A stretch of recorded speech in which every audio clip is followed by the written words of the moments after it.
E olha, a agricultura ela está presente no mundo e ainda não é suficiente ou bem distribuída para matar a fome de toda a população. Os investimentos tecnológicos crescem, os centros de pesquisa não param. E Toninho Gazzarini, produtor rural, nosso grande amigo, parceiro de sucesso no campo, esteve visitando alguns centros de pesquisa. Toninho, boa tarde. Boa tarde, Fabelle. Boa tarde a todos os nossos espectadores.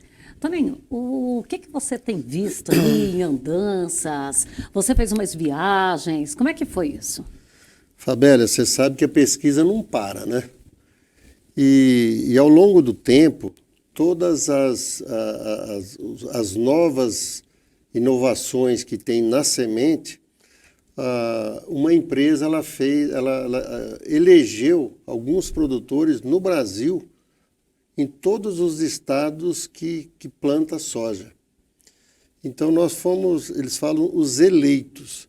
E o que aconteceu? Essa empresa... Pode falar nome aí, se puder, pode ficar à vontade. É a Bayer, né? A Bayer nos convidou para fazer parte, a antiga Monsanto já fez isso. O que são os eleitos? Quando tem uma nova tecnologia na semente de soja ou de milho, esses eleitos é que testam essas sementes lá no campo. Eles desenvolvem isso em laboratórios e trazem, e nós fazemos esses testes lá na propriedade. Então você tem uma responsabilidade grande também, por quê? Porque para você ter uma ideia, você assina um camalhaço de papel desse jeito, que você não vai tirar nenhuma semente dali, você tem o compromisso de destruir, é um protocolo que você faz com essa empresa. E isso vem ao longo dos tempos. É um relacionamento de muita confiança. E outra coisa, é uma área isolada, você tem que isolar essa área dentro da sua propriedade, e nós nos disponibilizamos durante esses anos, que desde que veio a soja intacta, agora a Extend. Então, nós fizemos esses trabalhos para eles. E eles escolheram alguns desses eleitos para fazer uma visita lá no centro de pesquisa deles, lá em Santo Luís, nos Estados Unidos. E nós tivemos lá, ficamos uma semana lá, e a gente viu o que há de tecnologia hoje e o que vai vir daqui para frente. E a gente fica até assustado com tanta tecnologia, não só em semente, como em tecnologias de plantio, porque nós, além de visitar o centro de pesquisa da empresa, nós visitamos também a fazenda experimental deles. Então nós fomos lá no coração da pesquisa, onde tudo começa, e depois, passo a passo, até chegar na fazenda experimental deles. E dali que eles jogam para a gente fazer os testes aqui. E, além disso, foi uma viagem muito proveitosa, não só pelas visitas, como relacionamento. Nós tínhamos, desde do estado de Rondônia até o Rio Grande do Sul, todos os estados que plantam soja tinham representantes. Tinha produtores aí. Tinha produtores. E nós éramos 4 aqui de Goiás. Estava eu aqui de Jataí, tinha um produtor de Rio Verde, um de Anápolis e um de Cristalina. E você vê do Pará, do Maranhão, Piauí, enfim. Esse bate-papo entre produtores, isso desenvolve muita conversa, desenvolve muita demanda? Eu acho, Fabelle, que da viagem tudo é importante, mas esse relacionamento de troca de informações, eu falo que é importantíssimo. E além da gente visitar esse centro de pesquisa, visitar a fazenda experimental, nós visitamos uma universidade que ela para você ter uma ideia, ela funciona desde 1869. Tem alguns dias. Alguns dias, e ela tem poucos alunos, só 48 mil alunos. É uma cidade dentro de uma outra cidade. É uma cidade universitária. É uma cidade universitária. Então, lá, as pesquisas que estão desenvolvendo lá, é uma coisa que você tem hora que até assusta, que nós que participamos da agricultura, convivemos com a agricultura já a agricultura antiga, né? Que já foi superada, a gente assusta com tanta tecnologia. E a tecnologia não para e nem pode parar, né? Eu falo assim que eu sou fã da tecnologia, por quê? Porque se não fosse a tecnologia, os pesquisadores, o mundo hoje não se alimentava. Estava numa miséria mesmo, né? Miséria total. E além dessa, nós visitamos essa universidade e ela também tem uma fazenda experimental. E nós fomos visitar essa fazenda experimental. Então, essa parte de drone, essas coisas, está muito avançada, muito evoluída e chegou. É a agricultura digital. Ela chegou e chegou para ficar. Ela não tem volta, é uma chegada sem volta.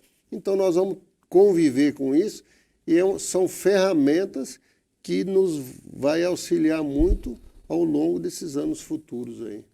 Toninho, você ainda falou assim que é daquela agricultura antiga. Alguém aí, essa geração nossa, viu sair da enxada para chegar nos drones aí nessa agricultura de precisão, que não é mais simplesmente de precisão de talhão, ela é de precisão de metros, de plantas específicas, que um drone vem e distribui um herbicida em cima só da planta daninha.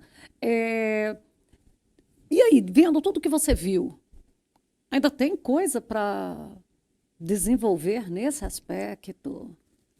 Tem sim, Fabélia. Nós visitamos, até foi uma pessoa nessa universidade, um professor de 80 anos, 57 anos de professor. E de uma energia que contagia a gente, aquela pessoa de fibra, aquela pessoa né, empolgada. E ele falou que a vida toda ele trabalhou em cima de pesquisa de tecnologia.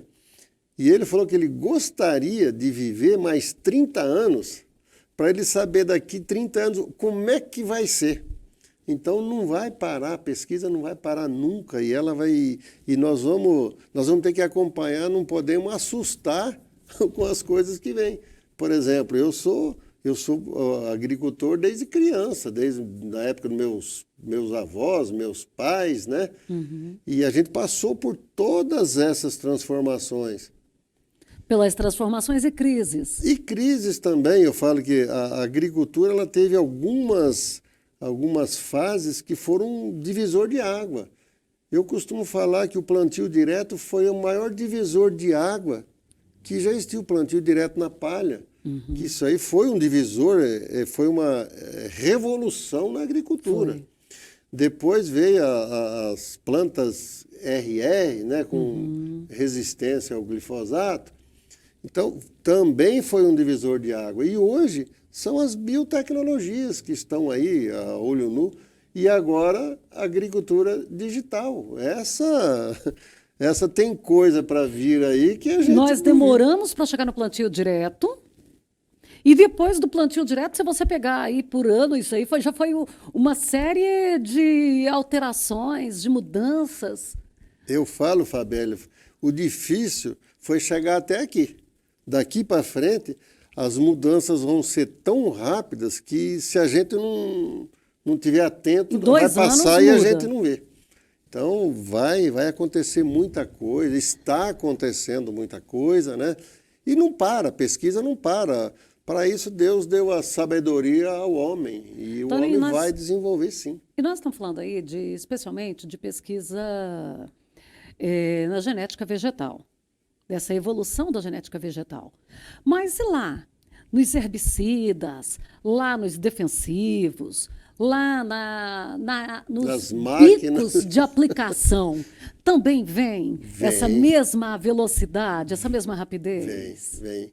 As máquinas hoje, elas têm muita tecnologia embutida nelas, né? Tudo tem o seu valor, né? Às vezes, essas coisas nós estamos pagando até mais do que a gente consegue pagar e o que usufrui. Às vezes eu brinco que a gente compra uma Ferrari e anda com um carrinho popular, né? Mas por quê? Porque às vezes está faltando esse profissional, não o profissional lá no campo. Está faltando aquele profissional que lá quem montou até onde nós estamos. A ligação. A ligação, esse elo. Eu sempre falo. A ponte aqui não está feita. Não, porque costumam falar que os nossos operadores, eles não têm capacidade, mas não é. Não são os nossos operadores. São as pessoas que está faltando esse técnico. Vamos começar a cadeia invertida. Isso. O operador não faz tudo que a máquina tem, porque o vendedor não sabe passar para ele, porque o vendedor não recebeu isso da concessionária e a concessionária não foi do fabricante. Instruída pela indústria. Verdade, é isso aí. Então a gente tem aqui uma ponte onde tem uma série, e se a gente cortar isso aqui, é do operador para a indústria.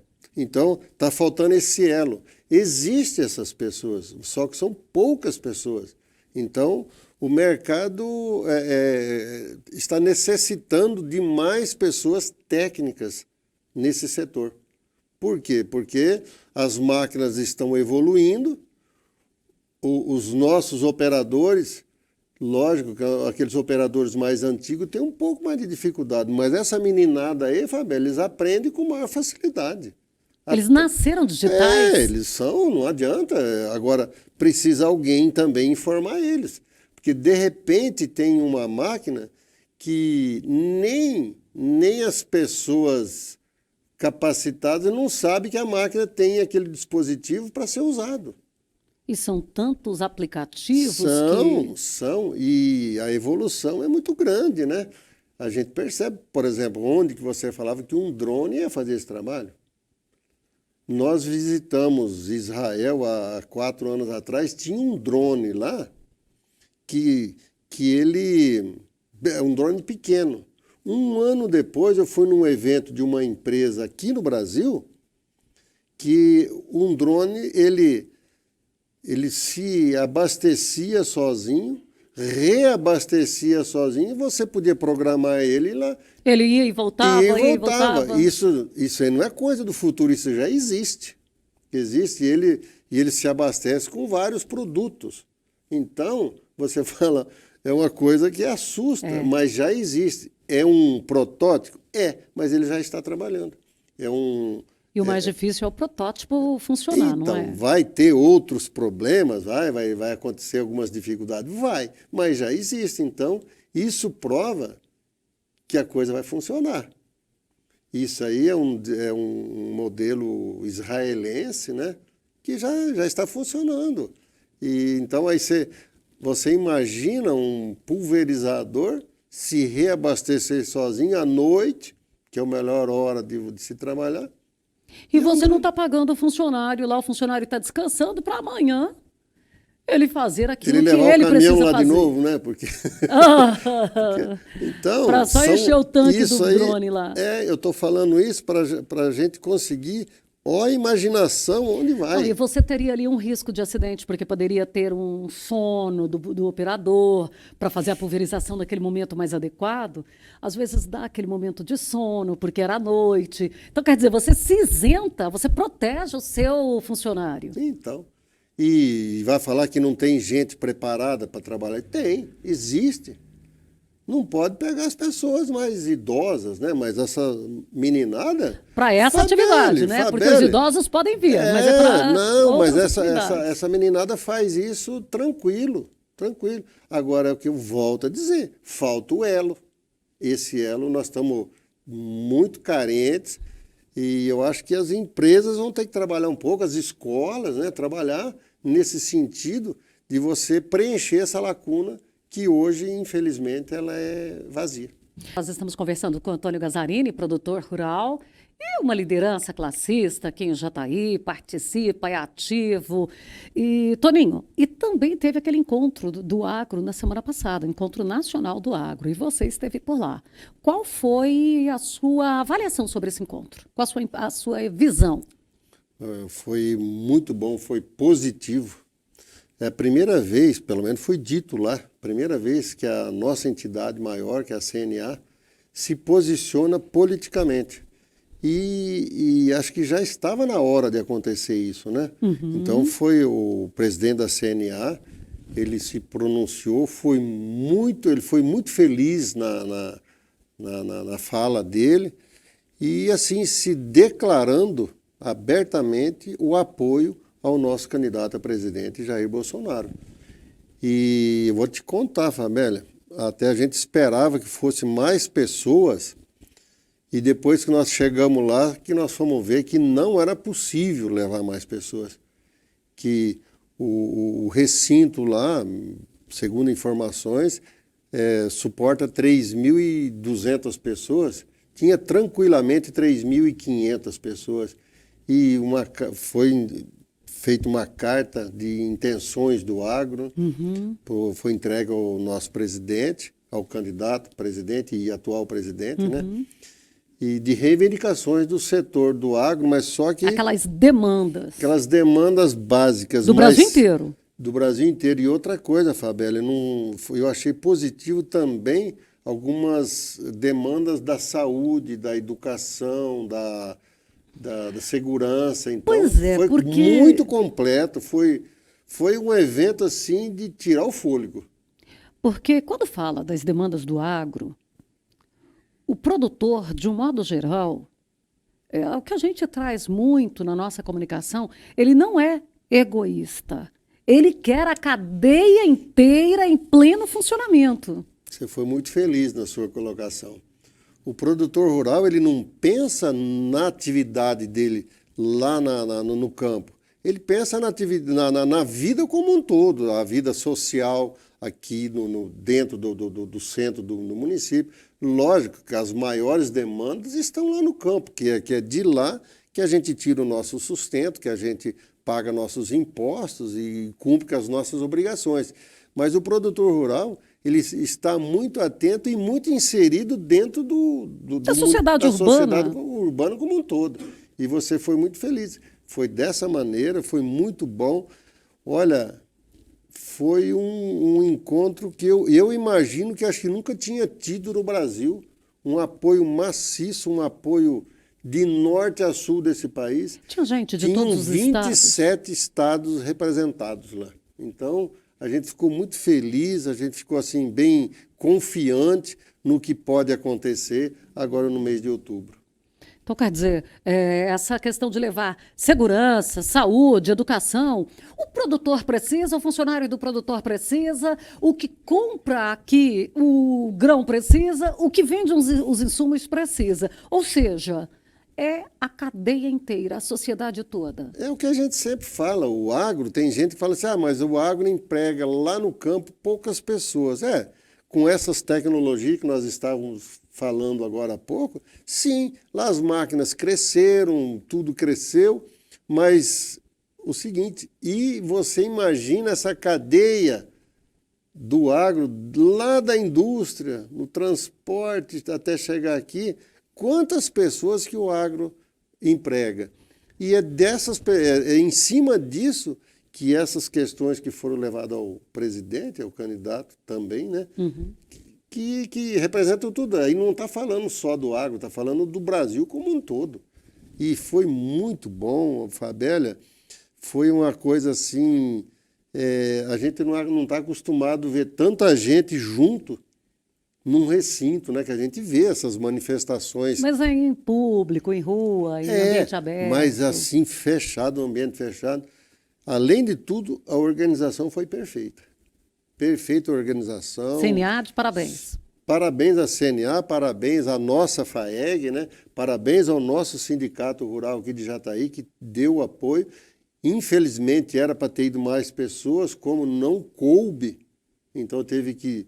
E reduzindo o número? Reduzindo as pessoas. Para você ter uma ideia, nós fomos só em 5 aqui de Jataí. E quantas pessoas que estavam inscritas, infelizmente, não puderam ir. Mas o que a gente pode fazer? Infelizmente, que a gente ainda fica feliz por isso, né? Porque não puderam ir porque já estava lotado. Já estava lotado. Então, tem esse lado positivo. E nós, o nosso estado de Goiás, por ter aproximação de Brasília, então tem que levar mais representantes. Porque sim, você eu acho que é obrigação nossa. O pessoal lá do Rio Grande do Sul, olha a distância que eles têm. O pessoal lá de Roraima, tinha gente de Roraima, gente do Acre, gente de Rondônia.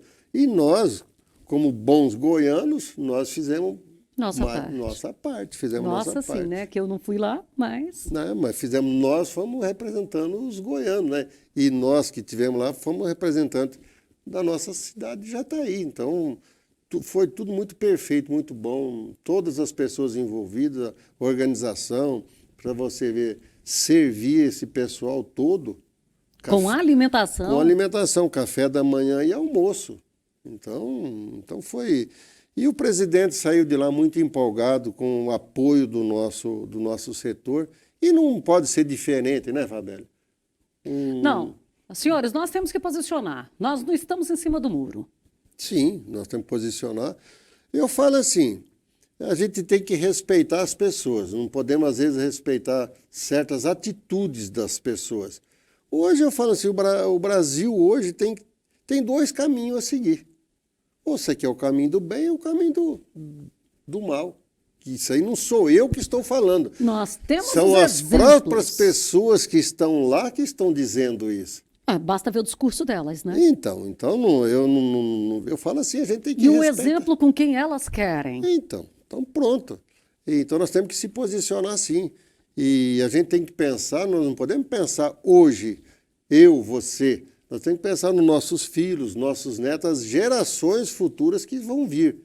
Então, eu acho que é uma decisão até fácil de tomar, essa decisão agora, em outubro. Por quê? Porque nós estamos do lado do bem, o lado da família, o lado de Deus, o lado da pátria, o lado de pessoas que estão pensando num futuro melhor para a nossa nação. Nós estamos do lado do bem... E temos o mal aqui pertinho para a gente olhar, como Venezuela e Argentina, que estão aqui, que infelizmente nós estamos vendo uma realidade dramática, né, Toninho?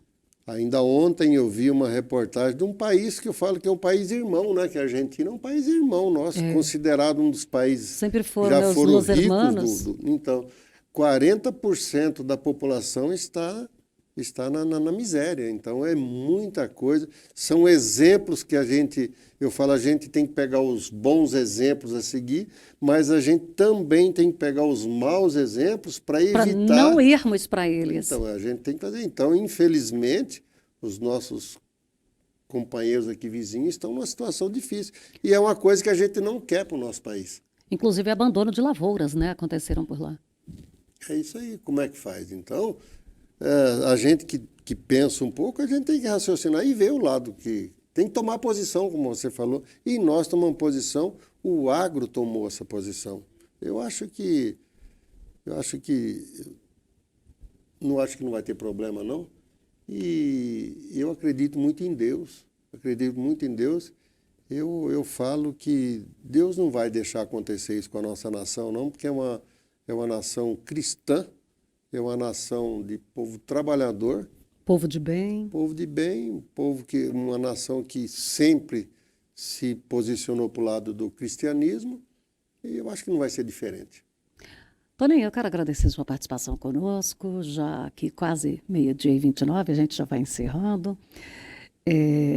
Sucesso no Campo sempre aberto para a gente estar fazendo esses bate-papos, para a gente trazer a realidade do campo. E a hora que ainda falando de educação ainda, eu me lembrei as escolas que tem na rede rural, na zona rural, os produtores, basicamente são eles que abraçam e sustentam essas escolas, porque eles também querem levar o conforto ali para os seus colaboradores, para quem mora na zona rural, para ter a chance de estudar e ter uma estrutura melhor. Isso aí é outra responsabilidade que os produtores adotam, sem contar em todas as ações dentro da sociedade urbana, as ações de solidariedade, que a gente tem sempre a participação do produtor. Nós conhecemos você, sabemos de tantas ações que você faz, assim como de tantos outros também. Muito obrigada. Obrigado você, Fabélia. Obrigado, um abraço a todos.